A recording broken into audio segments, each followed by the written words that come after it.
欢迎大家又回来我的频道。今天想要给大家分享非常好吃的芝士焗生蚝。先把这些配料分别剁碎，然后放在一边备用。6个新鲜的生蚝打开以后，先把蚝肉从蚝壳上面分离下来。至于如何开蚝壳，我之前有单独分享过一个视频，可以在我的主页找到。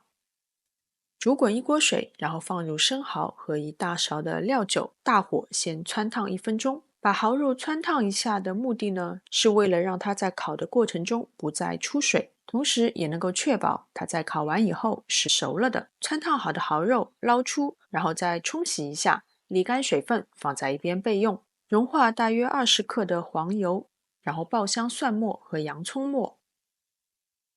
接着加入青红灯笼椒，再加入1/2小勺的盐和1/2小勺的糖。炒熟以后，加入2大勺的淡奶油和1大勺的沙拉酱，再次翻炒均匀，就可以离火，放在一边备用。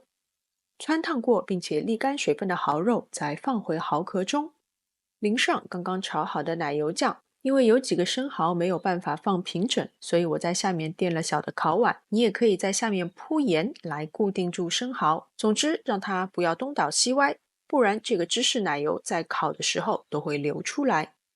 再撒上马苏里拉芝士，接着就送进预热好的烤箱，200摄氏度烤10分钟。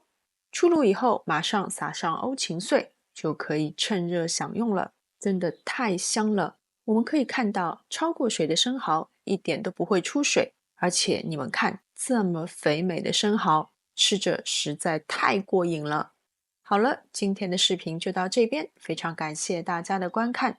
喜欢我的视频，请记得点赞、分享和关注我的频道。我们下次再见。